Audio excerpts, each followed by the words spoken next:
भारत अभियान के ऐतिहासिक 10 वर्ष पूर्ण होने के अवसर पर और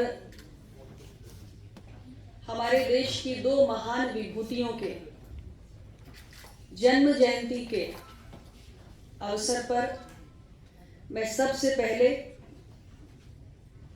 राष्ट्रपिता महात्मा गांधी और देश के पूर्व प्रधानमंत्री श्री लाल बहादुर शास्त्री जी को सभी की ओर से श्रद्धा के सुमन अर्पित करती हूँ, उनका पुण्य स्मरण करती हूँ और इस अभियान के माननीय प्रधानमंत्री जी द्वारा राष्ट्रव्यापी शुभारंभ के अवसर पर आज इस सभागार में मौजूद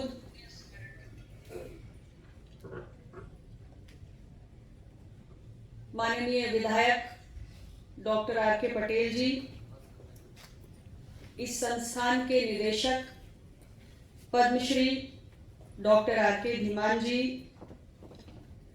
यहाँ पर उपस्थित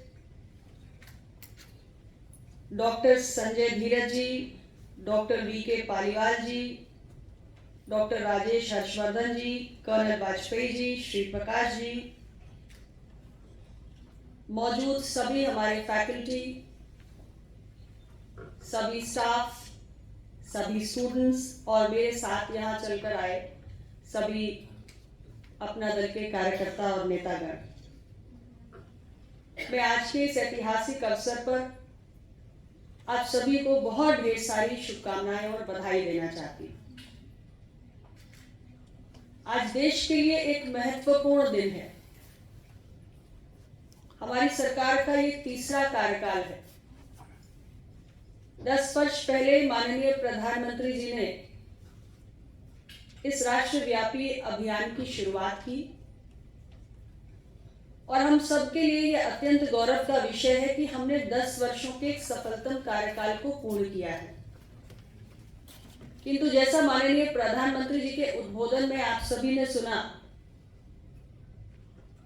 कि स्वच्छता एक दिन का या एक निश्चित अवधि का कार्यक्रम नहीं है, अपितु ये पीढ़ी दर पीढ़ी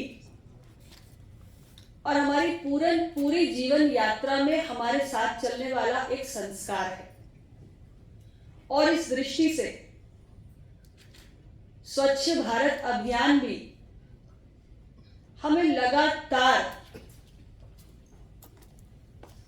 अधिक ऊर्जा के साथ और अधिक समर्पण भाव के साथ आगे बढ़ाते रहना है, स्वप्न पूर्ण ना हो जाए।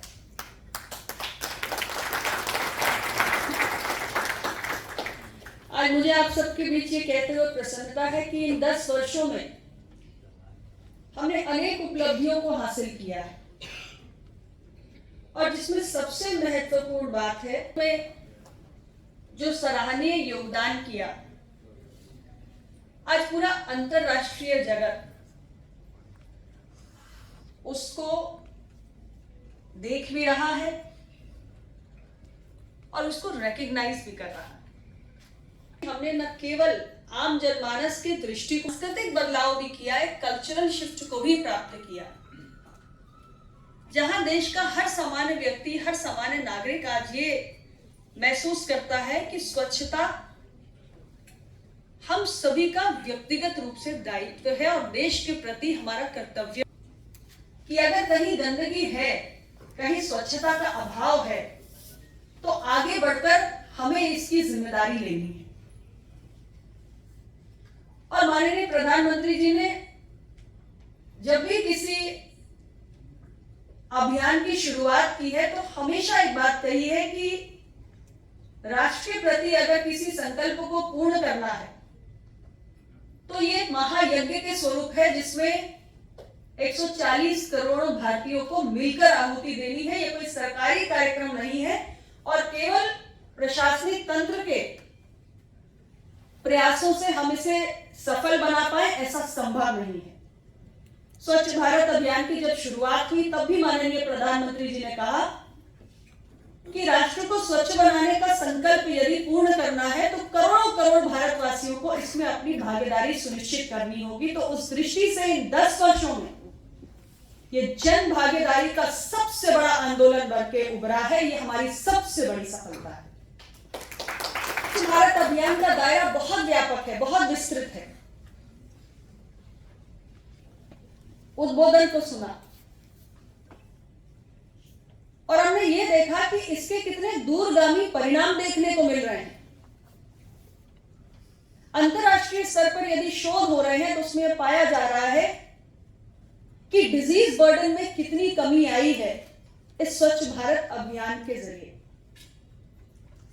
आज हम जिस परिसर में खड़े हुए हैं,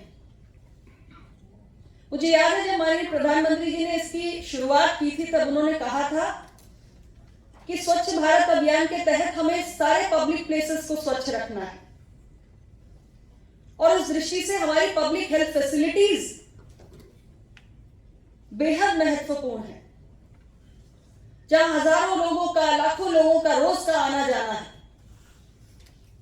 वहां पर हमारा प्राथमिक सिद्धांत होना चाहिए पब्लिक हेल्थ फैसिलिटीज का डू नो हार्म। और इसलिए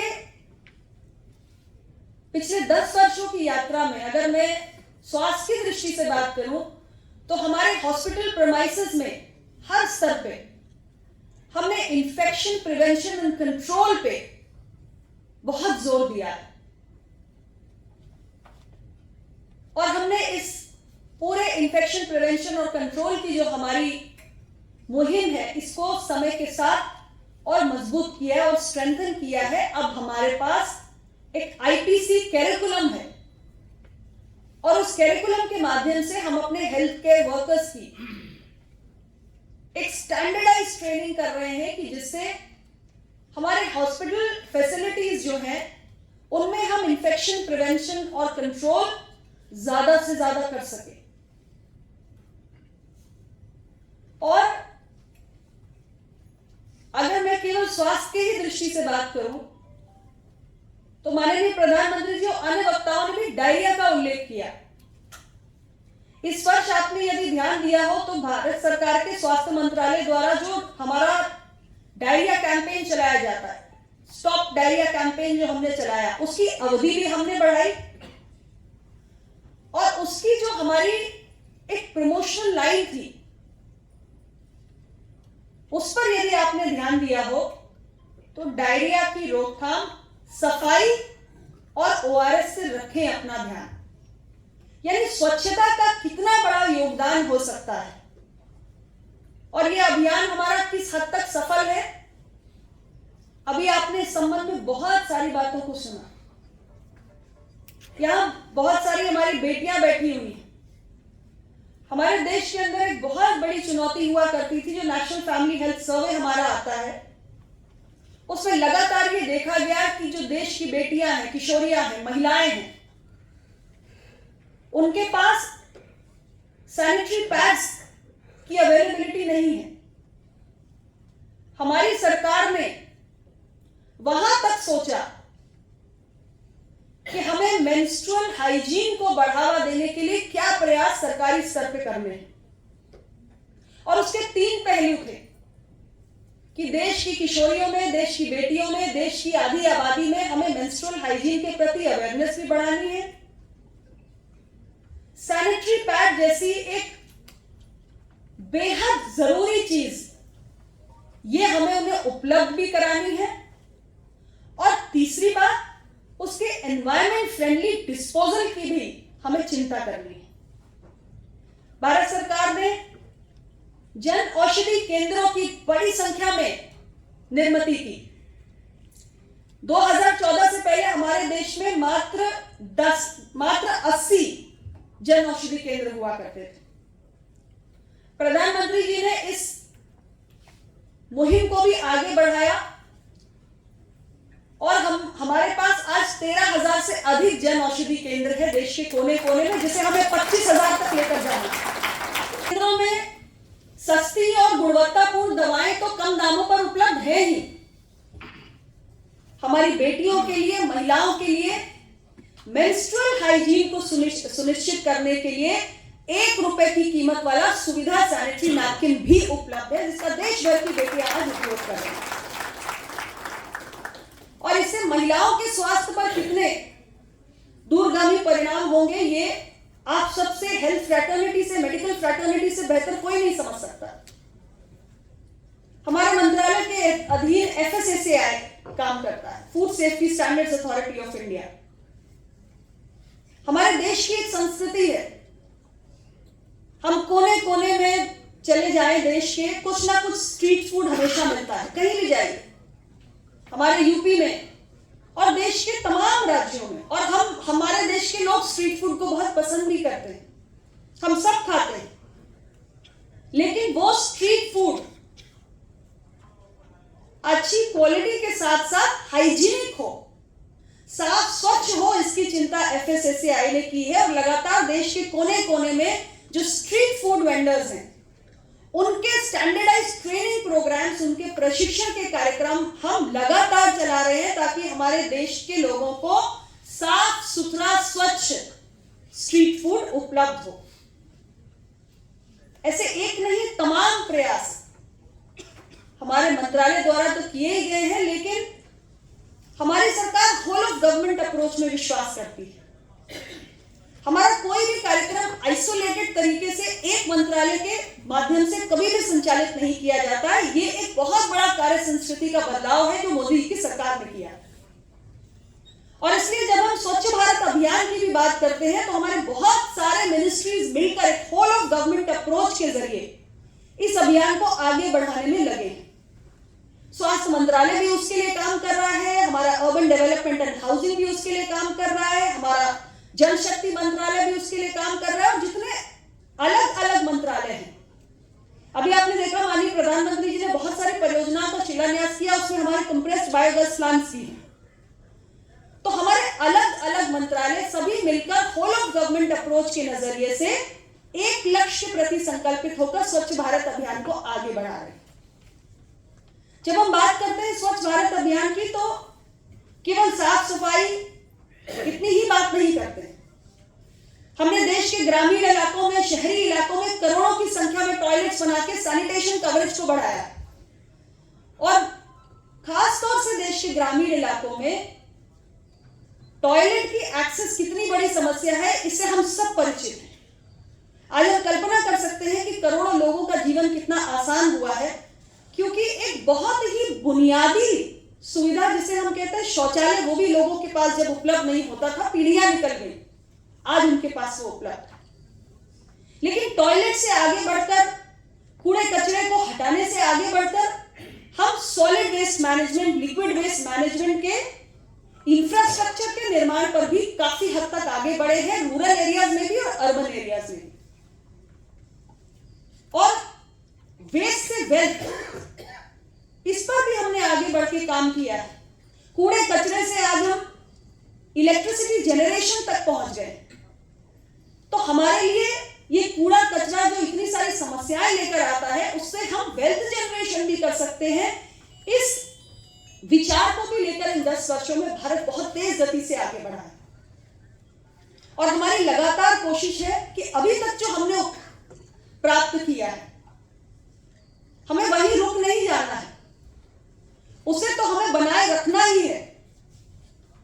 यानी कि अगर हमने किसी गांव को ODF, खुले में शौच मुक्त घोषित कर दिया, तो वो स्टेटस बना के भी रखना है। उसके लिए जो हमारे अवेयरनेस कैंपेन्स हैं, जो जागरूकता अभियान है, जो भी प्रयास हमने इतने वर्षों में किए, उन प्रयासों को तो आगे बनाए ही रखना है, लेकिन उसके लिए और आगे बढ़ना है। आज हम स्वच्छता की दृष्टि से नए नए टेक्नोलॉजीज, नए नए जो इनोवेटिव टेक्नोलॉजीज आगे आ रहे हैं, उसको भी हमें अपनाते रहना है। और ऐसे बहुत सारे अनएक्सप्लोर्ड एरियाज होते हैं जिनके बारे में हम कभी सोचते नहीं है कि यहां भी शायद हम एक स्वच्छता का एंगल डाल सकते हैं। उसके बारे में भी हमें लगातार सोचना चाहिए, उस पर चिंतन करना चाहिए, उस पर एक एक्सचेंज ऑफ आइडियाज होना चाहिए, ताकि और नए तरीकों में हम अपने आप को कुछ नए अडैप्टिव स्ट्रैटेजीज ढूंढ सकें। देश में स्वच्छता पर बहुत काम हुआ है, ये सच है, लेकिन भारत इतना बड़ा देश है कि अभी भी मैं कहूंगी कि बहुत कम है। हमने जितना किया है वो बहुत किया है, लेकिन उसका भी कई गुना करने की हम सभी को आवश्यकता है। और ये केवल सरकार के प्रयासों से नहीं होगा, यह हम सबके प्रयासों से होगा। और जो राष्ट्रपिता महात्मा गांधी जी ने कहा, every change begins with a self, हर बदलाव की शुरुआत स्वयं हमसे होती है। तो हमें थोड़ा सेल्फ इंट्रोस्पेक्शन भी करना है, सेल्फ रिफ्लेक्शन भी करना है कि एज एन इंडिविजुअल हमारे अंदर स्वच्छता का संस्कार किस हद तक है। हम में से कितने लोग ये सोचते हैं कि सफाई करना हमारी भी जिम्मेदारी है। आप में से कितने लोग होंगे जिन्होंने कभी खुद अपना टॉयलेट साफ किया हो? मैंने किया है। How many of you actually clean your own toilets? Very good. तो हमारा टॉयलेट कोई दूसरा साफ करे, that's not the right way. That's not the right approach. और हमें शुरुआत करनी है कि हमारे घर ही नहीं, हमारे आसपास के परिवेश और ये हमारा देश, इसको स्वच्छ रखना हम सबकी जिम्मेदारी है। And creating the right kind of value system in the next generation, that is also our primary responsibility. And the most important thing, practice what you preach. सिर्फ कहने से काम नहीं चलता है, सिर्फ कहने से काम नहीं चलता। I have to practice what I preach. So when I ask my children to clean their own toilets, then I must be the first person to demonstrate it also. अगर हम साफ सफाई पे बहुत बड़े बड़े लेक्चर देते हैं, तो खुद आगे बढ़ के करना और एक उदाहरण प्रस्तुत करना, ये सबसे पहले हमारा दायित्व होता है। प्रधानमंत्री जी ने जब पूरे देश को कहा कि झाड़ू पकड़ो और देश साफ करो, तो सबसे पहले वो झाड़ू अपने हाथ में उठाई। मुझे नहीं लगता भारत के इतिहास में परम पूज्य बापू, जिन्होंने सफाई को आजादी से ज्यादा महत्वपूर्ण बताया, उसके बाद आजाद भारत में जितनी सरकारें आई उसमें किसी ने कभी ये चिंता की होगी। लेकिन मोदी जी ने जब स्वच्छ भारत बनाने की बात आई, जब पूज्य बापू के स्वप्न को साकार करने की बात आई, तो प्रधानमंत्री के पद पे बैठकर झाड़ू अपने हाथ में उठाया कि देश का प्रधानमंत्री सबसे पहले ये काम करेगा, उसके बाद देश के 140 करोड़ लोग करेंगे। So we lead by setting examples. और ये भारत में हुआ है। भारत ने ऐतिहासिक स्तर पे स्वच्छता ही सेवा, स्वच्छ भारत मिशन के तहत तमाम उपलब्धियों को हासिल किया है। और आज का दिन उन उपलब्धियों का जश्न मनाने के लिए तो है ही, लेकिन साथ ही साथ ये संकल्प लेने का भी है कि जो हमने अभी तक प्राप्त किया उसे बनाए रखने के साथ साथ आगे भी हम और अधिक प्रयास इस दृष्टि से करेंगे। आज के इस अवसर पर हमारे जो स्वच्छता कर्मी हैं, उनको भी मैं बहुत बहुत हृदय से आभार व्यक्त करना चाहती हूं कि उन्होंने सही मायनों में पूज्य बापू के सपने को साकार करने के लिए दिन रात तपस्या की है, कर रहे हैं। और मैं उनको यही कहना चाहती हूं कि उनकी तपस्या में करोड़ों करोड़ देशवासी भी माननीय प्रधानमंत्री जी के मार्गदर्शन और नेतृत्व में शामिल हैं। आप सबका इस अवसर पर पुनः बहुत बहुत धन्यवाद।